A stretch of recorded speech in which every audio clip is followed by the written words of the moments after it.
This one, let's go to Alicia for this one. This is from Griff. Which GOP primary candidate is most likely to drop out next, and who do you think they'll endorse? Ooh. Again, more fantasy political football. That's right. And this is all on the record, so. I thought it was interesting that, Hutchinson wasn't on the stage tonight. Could have been. I thought that I don't know. It's clearly not Haley, both because there's now, money and wind in her sails. I think Chris Christie makes a decision. I think he knows why he's here, so he stays in it. Tell me if you think I'm wrong, Michael. I don't think DeSantis drops. Nope. I think if he has money, as long as he has money. As long as they have money. He's got money. Yeah. As long as there are resources, I don't know that any of these four drop. The only way they drop is, and since this was the last debate, they're not. Everyone's going to ride now to at least the caucus. Now, if there were one more debate, the RNC would sort of work the edges so that probably Vivek would not make the cut. But now they can just eat peanut butter and jelly and ramen in their basements. So now they're just doing the thing all the way through. So I think you're right, Alicia. You're not going to see anyone get out at this point because the caucus is in 40 days. And then you've got New Hampshire right after that. And they're just like, let's do it. We'll let's just hang in it. Why not? Yeah. All right, Brian, what else you got? All right, so I think I'm going to try to throw out a question here. I'll ask this to you, Jen, and that is, do you think that anybody on that stage would be a viable candidate for Trump's vice presidential pick? And I have a thought on this, so this is why I'm asking this, is because there are two trains of thought. On one hand, there is the Carrie Lakes and the Marjorie Taylor Greens, who are very clearly the Trump loyalists that he needs and that he's kind of promised to surround himself with if he were to win a second term. But at the same time, those people pose a little bit of a risk because they take attention away from somebody whose whole reason for being is to get attention. So do you think that he'll he would opt for someone of the Marjorie Taylor Greene, Carrie Lake ilk, or someone like a Nikki Haley who might be more the Mike Pence route to give some voters a permission structure? Well, as much as Trump is a sycophant, he also is practical and he wants to win, right? Mm-hmm. So I think my bet is he'd pick somebody who he thinks would help him win. That's my bet. Now, I'm not in Trump's head. I would think on that stage he's never going to pick Chris Christie. Ron DeSantis, I guess, if he thinks it helps him win Florida, but he'll win Florida anyway, and he doesn't get him much otherwise. I'm not actually, the Nikki Haley case, I'm just not sure if that is a bet he would make. So I kind of would go the Carrie Lake route, but I don't know. What do you think, Michael? I don't think his choice is on that stage. I don't think Donald Trump is going to be looking for anyone who's going to help him this time, because he needed that the first time because he was an outsider looking in. He owns this party, so he doesn't need help. And the Pence thing. But in a general election, he doesn't need help. Mike Pence helped him assuage the fears of the evangelicals. But now they love him. Now they're whatever. What about the women? Tell me what voters going to vote for Trump. Suburban women. They vote for Trump if who's on the ticket? Nikki? Not Nikki Haley. I don't think Nikki Haley helps get some of the suburban women. Who's that person who gets suburban women for Donald Trump? Who had suburban women without that person? I think they're unknown. Like how Mike Johnson was unknown until he was the Speaker of the House. I think that his vice presidential pick is someone that we have not given attention to. Who would you pick if you're advising him? Probably Elise Stefanik or oh Lord, she's gone through a real transition of sorts. Okay, I'm just saying. Look, there's a practical aspect to Elise that works for Trump on a number of levels, and I just think that someone like that is much more. See, this is not about who helps him. This is about who will do what he tells them to do. No, that's true. Know. It's a different moment. I still think that you have to win a general election. And to win a general election, the voters have to vote for you. And they have to want to like who they're going to vote for. So if I'm Donald Trump, I need a lady that they like because I'm a womanizer. They've already worked the vote. Well, Simone, that's why they got all those election folks out there that no one paid attention to. Still the election. Well, right.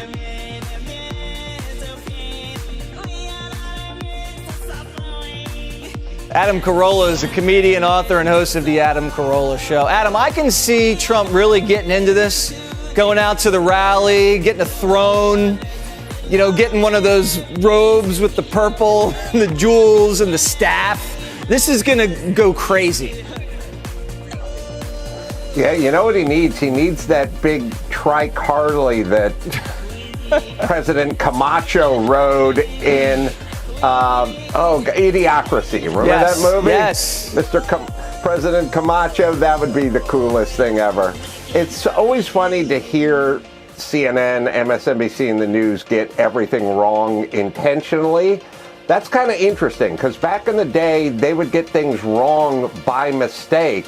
Now they misinterpret things intentionally. So Trump makes an off-the-cuff joke, he baits them, and they all do it in earnest, which is insane. It sort of reminds me of Mitt Romney putting women in binders. Remember when they took that literally? Think about the insanity of Mitt Romney saying, I stored women in binders, and them running with it. Did he mean that literally? I thought it was a bunch of women that he was going to interview for the job. It was, but the insane news people went, he said he put them in binders. Like, like he had them handcuffed, like they were in binders? Like. I don't know. That's how dumb and insane they are. But obviously they don't believe what Trump's saying. They misinterpret it, and they do it on purpose, which essentially makes them liars. But what are they doing to their credibility? It's like if every time, like if you were a cop and every time you heard a car backfire, you thought it was a gunshot, you'd be a bad cop. That's what they're doing. Do you think that they deep down know he's kidding, dictator on day one, and they just do that to kind of rile up everybody? Or do they actually think after 4 years, he's just going to sit in the Oval and dare everybody to come yank him out? Oh, they know he's kidding. I mean, remember they were screaming, he told people to inject bleach into their veins. He told them to drink fish tank cleaner. Good people on both sides. Good people on both sides has it right in the sentence, on both sides. Why would he say both sides? They know what they're doing, but they've lost all credibility. But here's the thing. So they're like, if he becomes president again, he's going to destroy this nation. He was the president. This is like being at a shareholders meeting for Nabisco and saying, if you let this guy be the CEO of this company again, he's going to destroy Nabisco. And then someone goes, he was the CEO of Nabisco for 4 years and we thrived. Yeah. I mean, Nabisco's stock price was through the roof and everybody was getting fat and happy.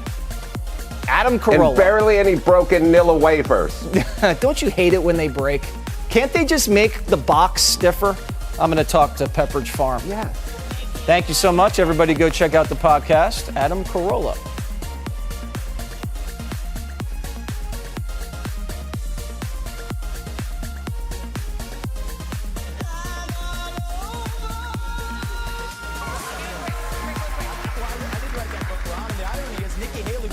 Praise on me when I wrote that book, but now I worry.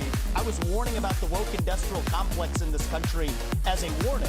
Apparently she read it as a how-to manual, just like she reads George Orwell's books as well. And so I think that that's actually far more dangerous than, this is really important for people to understand. We're marching towards fascism under Biden. Jack Smith has subpoenaed every last retweet that someone has issued from Donald Trump in the year 2020. The only person more fascist than the Biden regime now is Nikki Haley, who thinks the government should identify every one of those individuals with an ID. That is not freedom, that is fascism, and she should come nowhere near the levers of power, let alone the White House. I gotta get to Governor Chris.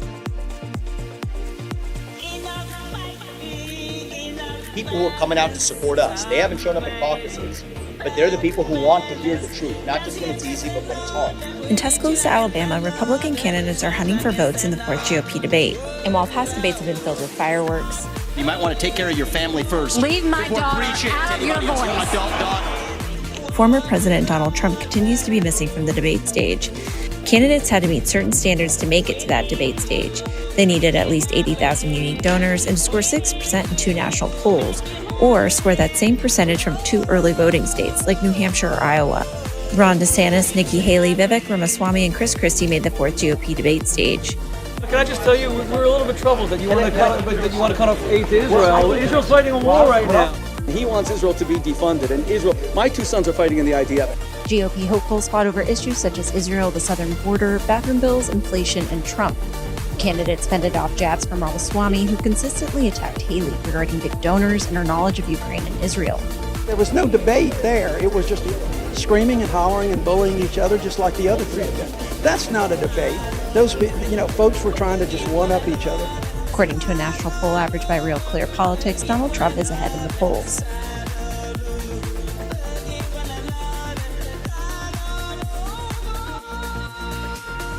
We know from her history, Nikki will cave to those big donors when it counts, and that is not acceptable. I did write that book, Ron, and the irony is Nikki Haley was heaping praise on me when I wrote that book, but now I worry. I was warning about the woke industrial complex in this country as a warning. Apparently, she read it as a how-to manual. Can you please speak to the requirement that you said that every anonymous internet user needs to out themselves? They're both hitting you on it. I would be happy to, and I love all the attention, fellas. Thank you for that. I'll say this. What I said was that social media companies need to show us their algorithms. I also said there are millions of bots on social media right now. They're foreign, they're Chinese, they're Iranian. I will always fight for freedom of speech for Americans. We do not need freedom of speech for Russians and Iranians and Hamas. If you want to disagree on issues, that's fine. And Nikki and I disagree on some issues. But I'll tell you this, I've known her for 12 years, which is longer than he's even started to vote in a Republican primary. And while we disagree about some issues and we disagree about who should be president of the United States, what we don't disagree on is this is a smart, accomplished woman, and you should stop insulting So her. I'm going to take this several times. She said that I have a woman problem. Nikki, I don't have a woman problem. You have a corruption problem. And I think that that's what people need to know. Nikki is corrupt. This is a woman who will send your kids to die so she can buy a bigger house. This is the problem. Using identity politics more effectively than Kamala Harris is a form of intellectual fraud. And it actually needs to end. There's our donor puppet masters wielding their puppet right up here tonight. This is how this game is played. The puppet masters put up their puppet, and I reject the use of identity politics in this party. It has been a cancer coming from the left, and I'm sick and tired of the double standards the people of this country are too. Having two X chromosomes does not immunize you from criticism. Thank you, sir. Thank you. Governor Haley, would you like to respond? No. It's not worth my time to respond to him. You have been using... I look at my watch now. We're 17 minutes into this debate, and except for your little speech in the beginning, we've had these three acting as if the race is between the four of us. The fifth guy, who doesn't have the guts to show up and stand here, he's the one who, as you just put it, is way ahead in the polls. And yet, I've got these three guys who are all seemingly to compete with, Voldemort, he who shall not be named. You have your thing. Is he fit or isn't he? No, I don't have my thing. We don't. He's the thing. Is he fit or isn't he? You're talking about him being 80 years old. It doesn't mean that somebody couldn't get elected. That's up to the people. Ron, is he fit or isn't he? I'll concede. You're fit, Ron. You're a new generation. You're 44 years old. I wish I was still 44 years old. Okay? 45. So, well, congratulations. I'd still take 45. Is he fit or isn't he? And this is the problem with my three colleagues. They're afraid to offend. And let me tell you something. If you're afraid to offend Donald Trump, then what are you going to do when you sit across from President Xi, you sit across from the Ayatollah, you sit across from Putin? You have to be willing to offend with the truth and answer the question. Fit or unfit? It's not about offending. It's about pointing out, do you want to elect somebody who will be older than Biden was when he went in 2021? We have a little clip of some of the opening questions to them. Let's watch. We begin with the question of electability. Governor DeSantis, your campaign and its super PAC have spent the most money, had the most high net worth donors, and had a wave of momentum coming into this race. after your big re-election win in Florida. Look at that face. You were seen by many as the candidate most likely to Look like he shot consolidate his dog. the non-Trump field. But here we are, a month out from the first real votes, and you haven't managed to do it.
Thank you for sticking with us after that debate. It was a fiery night with our four qualifying candidates taking shots at each other's policies. A lot of discussion surrounded the economy and international relations, particularly how to get involved in the Middle East and tackle undocumented immigration. But some of the typical debate stage jabs turned almost personal. So to help us break all of this down, we are joined now by Iowa State professor of political science, Dr. Kelly Winfrey. Dr. Winfrey, thank you so much for joining us tonight. Yeah, thanks for having me. Well, with just under 6 weeks now before Iowans get to kick off this nominating process with our caucuses, did you see any clear winner on that stage tonight? I wouldn't say there's a clear winner, but I think there's an acknowledgement from the other candidates that Nikki Haley has momentum. She was under attack by DeSantis and Ramaswamy pretty clearly. Christie a little bit, but Christie had her back in a few cases too. So I think that she kind of gained a little bit out of this performance. The others, I'm not so sure they got any, scored any points really from where they were. Okay, and you mentioned Governor Christie there. He made an interesting point 17 minutes in that they had not yet even mentioned former President Trump, who is the juggernaut in the polls right now in that party. But then a lot of focus did turn towards former President Trump. He wasn't on the stage, but he was in a way on the stage. Was that a good strategy for the candidates as they try to, portray themselves as the Trump alternative? Yeah, I think it's a tricky position for them, right? Because they need to both prove that they are the candidate to choose over Trump without alienating Trump supporters too much, and without falling into some of the things that the not Trump Republicans, like or don't like. So I think it was a tricky situation. I think Christie did a good job of reminding folks that Trump was not there, but was there. And I think some of the other candidates did a decent job of delineating themselves in a couple ways. Haley distinguished herself when it came to China. And DeSantis kind of distinguished himself in some ways, saying that in 2016, Trump didn't follow through on some of his promises. So there was a little bit there, but not a lot. I think the big challenge is that they've got to appeal enough to people who are not Trump supporters to get enough to beat Trump. And I just don't see that happening, at least in Iowa. And in that effort to appeal, especially to Iowa voters, what do you make of these personal attacks? I mean, they really did get personal with name calling happening tonight. They're kind of stepped up that rhetoric this time around. Yeah, it got pretty nasty. There was a lot of crosstalk and yelling, and I'd say Ramaswamy probably wins the award for calling the most names. And I think it's what a lot of folks in Iowa are sick of, to be honest, is they're sick of the uncivilness, they're sick of the name calling, and they just want to talk about, what matters to Iowans. And so my guess is that probably doesn't play well to a lot of Iowa voters. So the folks who tried to stay out of that fray a little bit may fare better. And do you think that these candidates did a good job addressing the issues that truly matter to Iowans as they get ready to come here for that final push before the caucus? I think they could have done a better job. The last Iowa poll, and I think a lot of national polls show economy and immigration are among the most important. And while they touched on those issues, I think where they really lacked was showing why they're better than Trump, but also why they can beat Biden in a national election. And I think that's one of the unanswered questions of who can beat Biden. All right, one last question for you. Did you have a moment in this debate that was a real zinger that you thought, yes, this is the highlight of the debate? Well, for me, I study gender in politics. And so when Nikki Haley said that they're just jealous about all her fundraising, I thought that was a great moment. And she handled the attacks pretty well, saying that she loved all the attention. And whenever you are the target, when you have momentum, it can be a tough place to be. And I think that she really handled that well and had kind of those quick remarks. All right, Dr. Kelly Winfrey, thank you so much. We look forward to continuing this discussion with you.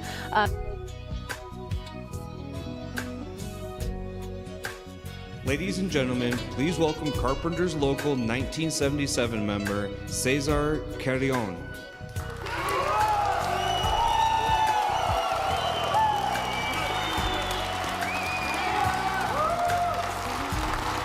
Buenas tardes, carpinteros!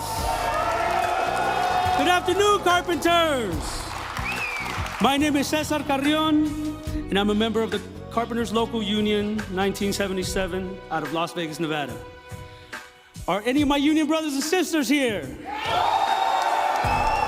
Anybody here working on infrastructure projects? Infrastructure projects are how we get to work, how our kids get to school, how businesses thrive, and it's how union carpenters feed our families. Like President Biden always says, unions build the middle class. And carpenters built America too. I'm a Marine Corps veteran who served in Iraq and Afghanistan. And when I left the Marine Corps, I decided that I wanted to continue serving my country. I wanted to be more than just a guy with a job. I wanted to be a leader with a career. I wanted to be someone that my 3 daughters would be proud of, just like our president. Our president is a dad who made his family proud. He is a leader who knows that your legacy isn't what you say. The legacy is what you have done and what you have built. And with the investments he is making in our country, in our union, we are building a better world together. That is why today we are proud to make President Biden an honorary member of the Carpenters Union. President Biden has earned this membership just like union carpenters. He builds strong and he works hard until the job is done. Please help give me a big Carpenters Union welcome to our Commander-in-Chief, the most pro-union president in our lifetimes, and a man who is investing in America and in all of us. Please welcome President Joe Biden.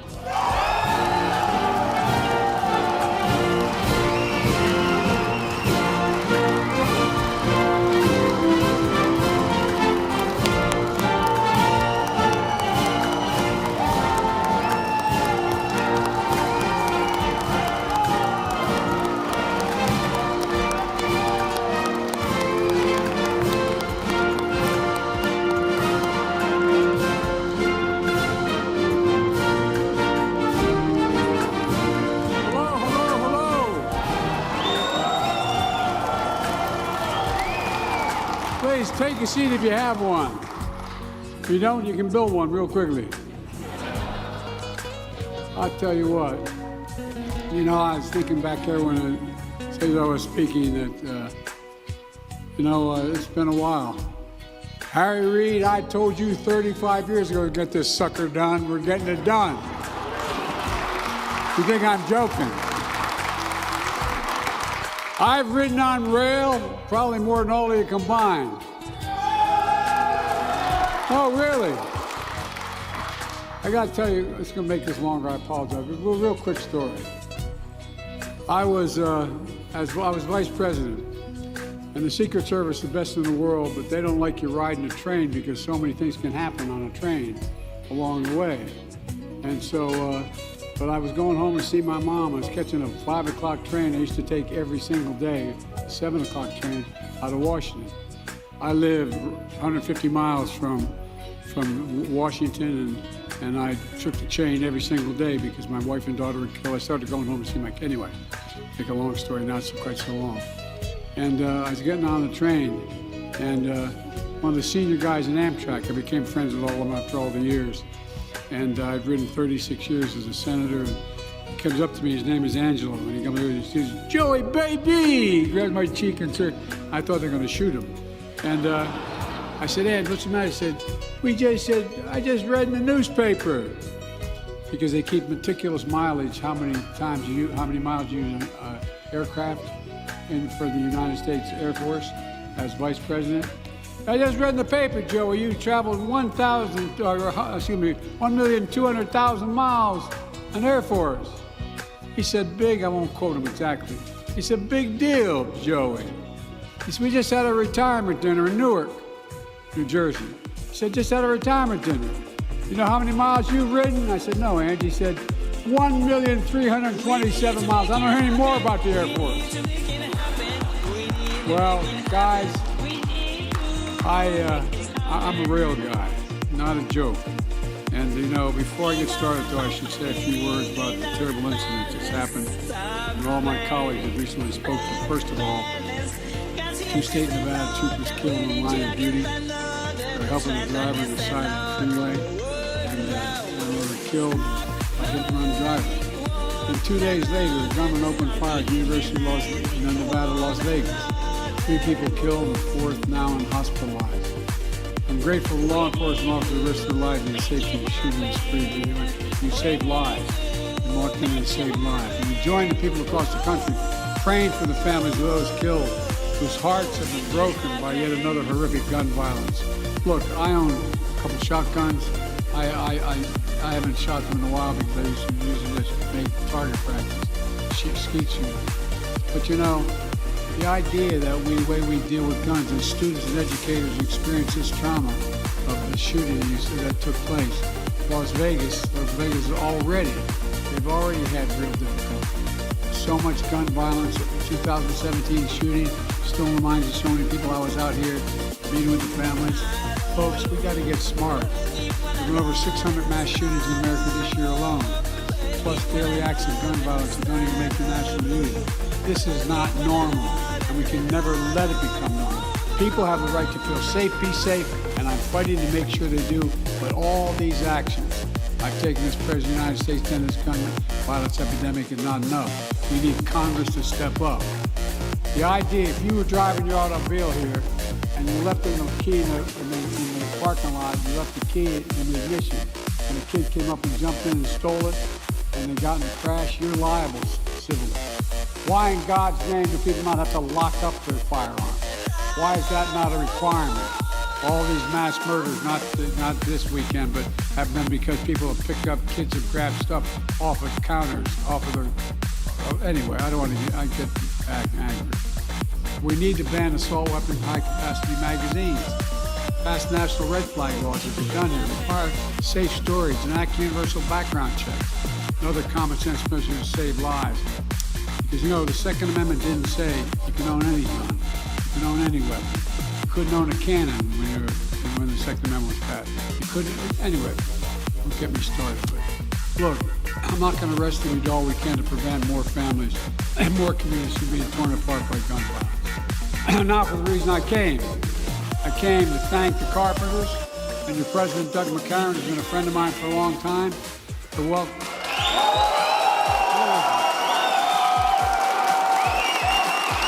Stand up.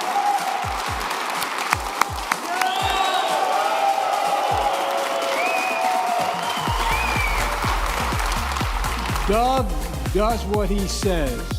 He never backs down, and he always knows what to do. God love you, Doug. You're a great friend. Thank you very much. Look, folks.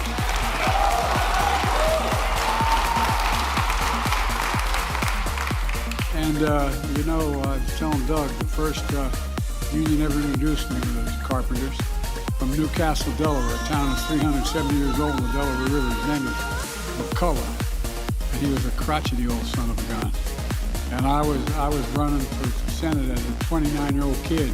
I come from a very modest family. And anyway, to make a long story short, I was running, and if I got elected, which I did, I was going to be 17 days too young to be sworn in. I had to wait a little bit. And McCullough looked at me and said, I'm going to endorse you, Biden. You understand what we're doing, but damn, boy, I'm not sure I'm doing the right thing. You're awful young. You're not even old enough to be president, old enough to be senator. You guys believed me from the very beginning. And I want to thank Governor Lombardo and members of Nevada's outstanding congressional delegation.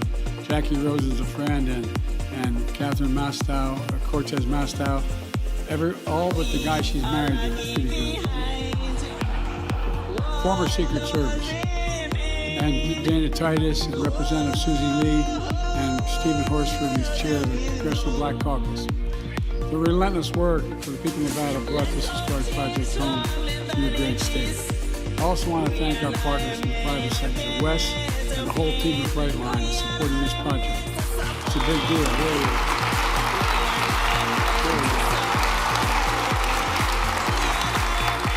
And I mean big deal. It's a lot of money, a lot of involvement. My Investing in America agenda has now surpassed attracting $628 billion in private investment from all over the world of manufacturing, clean energy here at home, just since we took office about 2.5, 3 years ago.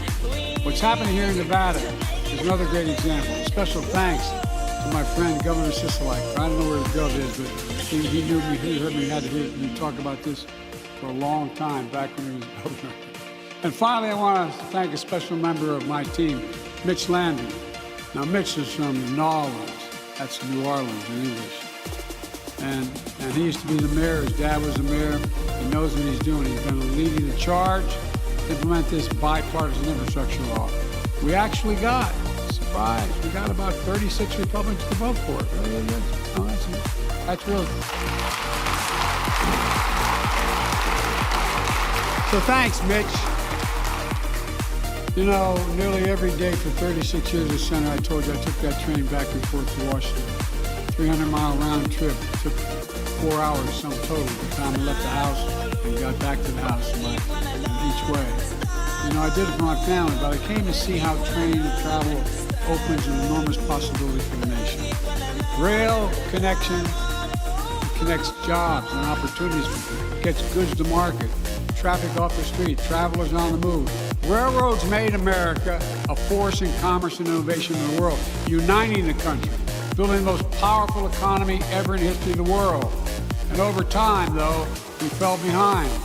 Our infrastructure used to be the best in the world. When I took office, we were ranked 13 in the world in our infrastructure, roads, bridges, etc. Now we're turning it around in a big way. We're in an economic competition for the 21st century. By the way, China's had trains going 220 miles an hour for a while now. 220 miles an hour for a while now. Look, we have the best economy. How can you be the best economy in the world without having the best infrastructure in the world?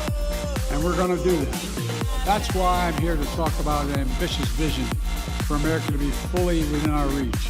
And I really believe it is. When I ran for president, I made a commitment to build a world-class, high-speed rail worthy of the United States of America. Worthy of America. I mean it.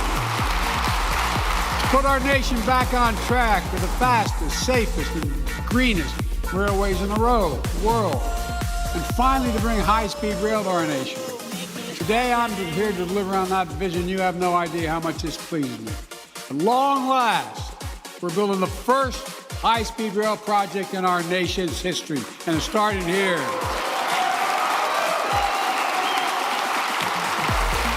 It's part of $8.2 billion investment we're making in 10 major rail projects across America, reaching tens of millions of people. We're putting high-speed rail on the fast track. Together, we're finally going to make high-speed rail happen between Las Vegas and Los Angeles.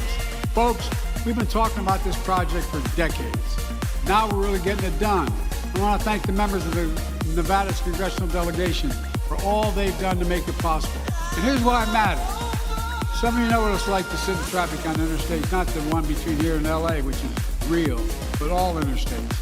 And guess what?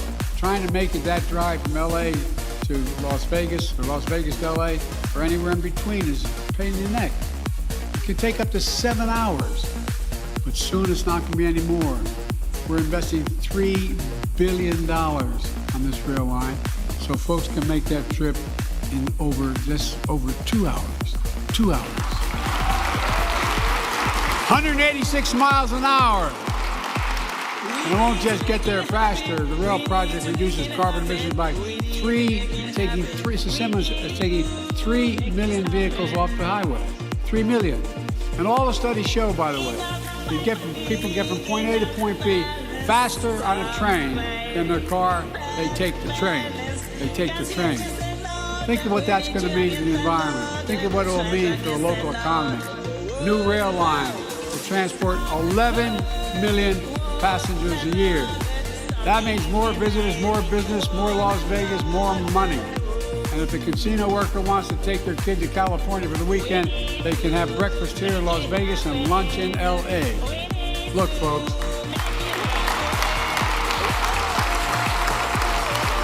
So what it really means, it means growth, it means opportunity for towns and communities between here and the California coast. It's on track to be completed by the 2028 Olympics in Los Angeles. Guess where they're going to come and visit, huh? It means with high-speed rail, Las Vegas can host more than some of the hundreds of thousands of visitors and athletes who are expecting from around the world. And here's the best part. It means jobs, union jobs. Job.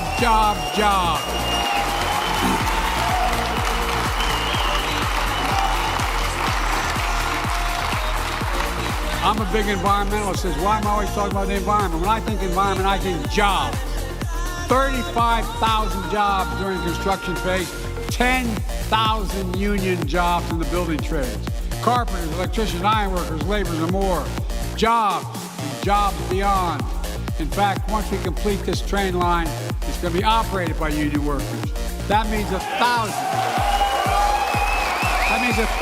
new jobs for track and signal workers, onboard workers, shopcraft workers, everyone who works on the rail.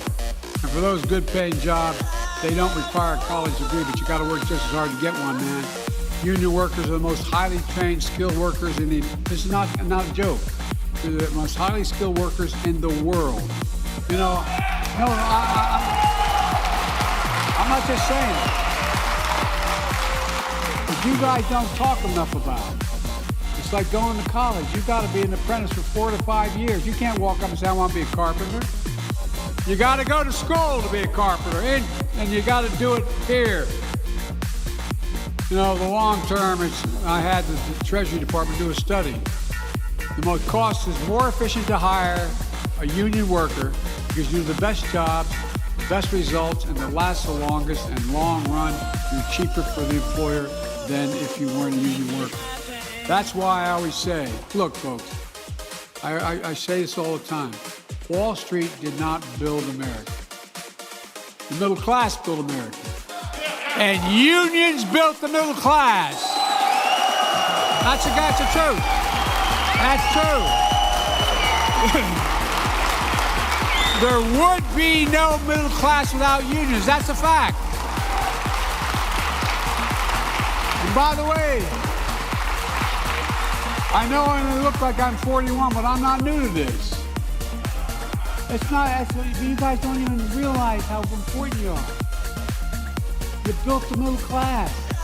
It would never have occurred without you, without union wages. Another high-speed rail project we're announcing today is in California.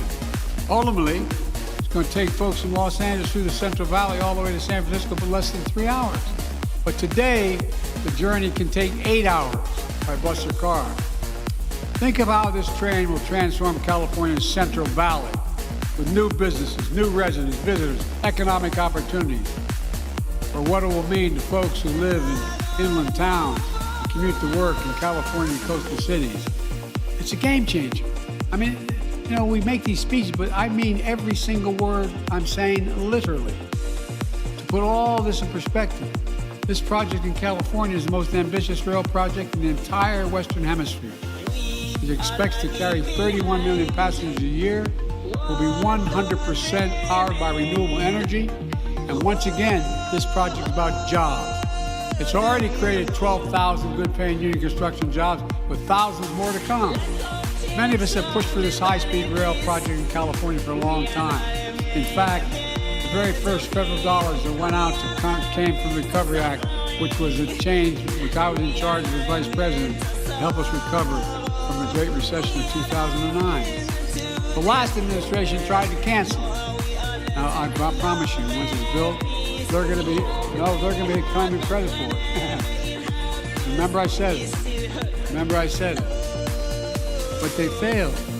I want to thank two people who couldn't be here today, who made the California project possible. Speaker Nancy Pelosi, the most effective speaker in the House of American history. She has relentlessly pushed for high-speed rail in California. She knows how critical it is to people's lives and to strengthen the economy across California and across the country. No one has done more to make it a reality. And Governor Gavin Newsom, a tremendous governor who never gave up the fight to get this done. And folks, we're not stopping now.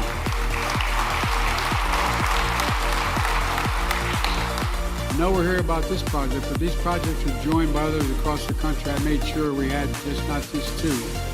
North Carolina, Virginia, Illinois, Pennsylvania, improving rail service in Montana, Maine, New Hampshire, all the way to the Alaskan Railroad.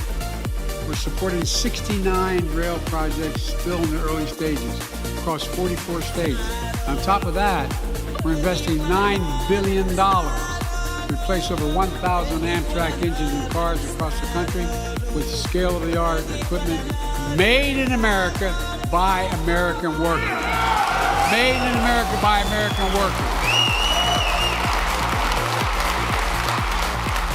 And add it all up, we're making the biggest investment in history for passenger rail since literally the creation of Amtrak a half a century ago.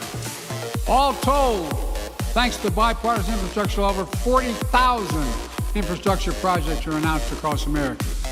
Not just railroads, but bridges, roads, ports, airports, clean water systems, affordable high-speed internet. And thanks to your congressional delegation here in Nevada, we've delivered $3.2 billion. Nearly 200 of these projects already here in this state. Over $400 million in affordable high-speed internet statewide. You know, we're helping school districts across the country, including Clark County Electric school buses can keep kids with childhood asthma more healthy. Diesel exhaust from school buses pollute the air that these kids breathe. We're installing sidewalks, streetlights, bike lanes along Stewart Avenue here in Las Vegas and the major roadways connecting downtown and East Las Vegas. The list goes on. We're going to change the way people are able to live. Folks, all this project stands in stark contrast to my predecessor. He always talked about infrastructure weak.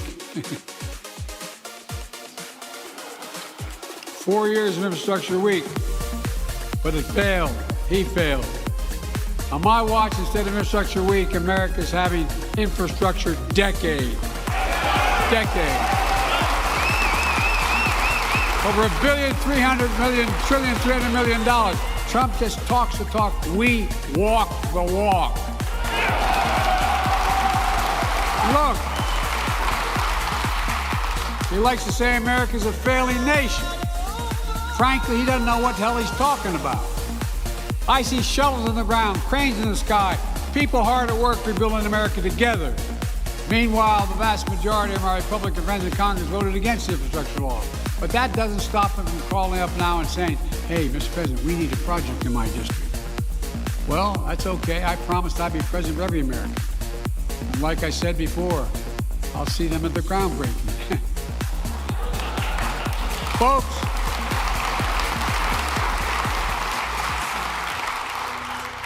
I shouldn't be so flip, but I made a commitment. This is God's truth. I made a commitment to build this country, to stop the trickle-down economics. My dad was a hard-working guy, busted his neck.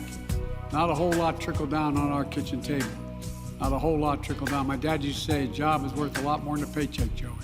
It's about your dignity. It's about respect. It's about being able to look your kid in the eye and say, honey, it's going to be okay. It's going to be okay. Well, I decided we're going to build the economy a different way. Not a joke. Back when it really was burgeoning after the 30s. To build an economy from the middle out and the bottom up.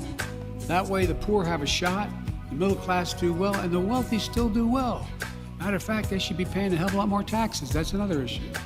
But to invest in ourselves again, in all Americans. They started off making fun of it, calling it Bidenomics. Well, guess what? It is Bidenomics. We have a lot more to do to put our plan that's already paying off. This morning, we learned that the economy added 199,000 jobs again this month. Solid, steady job growth. Like that, we call a sweet spot that's needed for stable growth and lower inflation, not encouraging the Fed to raise interest rates. All told, we've created 14 million jobs since we took office, more than any president has created in all 4 years of a term. Wages are up more than inflation. The economy grew by 5% this last quarter. Today, the supply chains are strong, but we have more to do to bring down inflation beyond the 2/3 we brought it down. America's had the strongest growth and now is the lowest inflation of any major economy in the world, but there's more to do. We know the prices are still too high for too many things. That's why I'm fighting to lower the cost for prescription drugs. Guess what? Insulin, $400 a month for people. Guess what it is now? $35.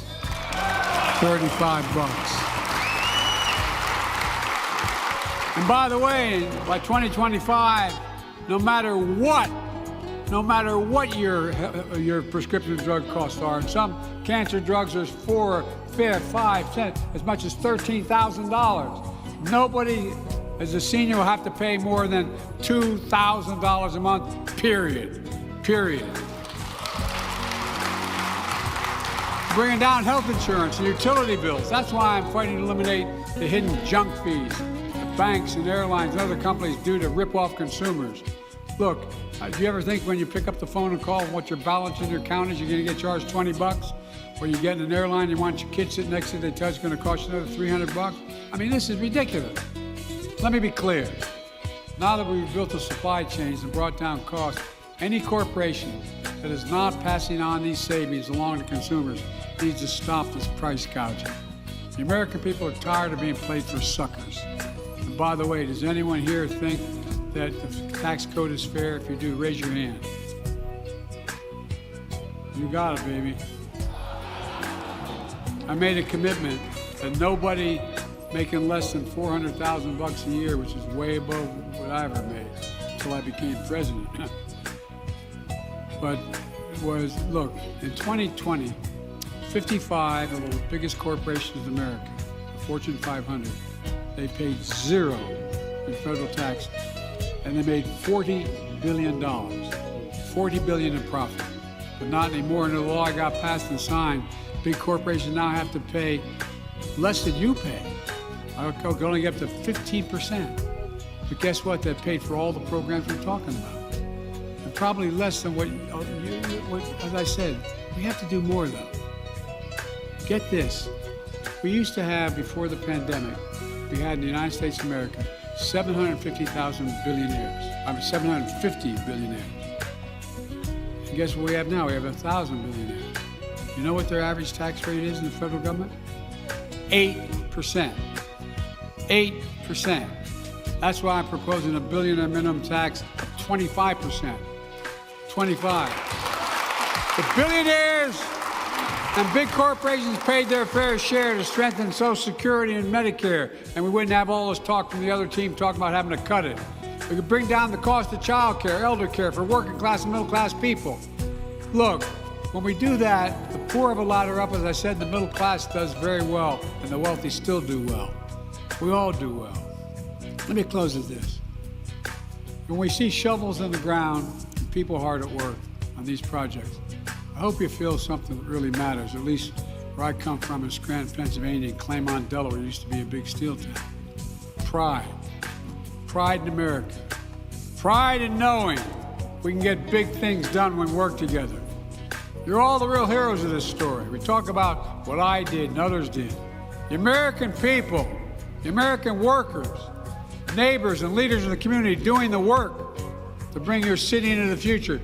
That's what America does. That's why it's never been a good bet, as I told Xi Jinping, it's never been a good bet to bet against America. Never, never, never, never. And I've never been more optimistic about our future. Just to remember who in God's name we are. We're the United States of America, and there's nothing beyond our capacity. Nothing, nothing, nothing. We've always come out of every crisis we've ever faced. This is God's truth. Check it out. Stronger than we went in every time when we work together. God bless you all, and may God protect our troops. Let's get this done.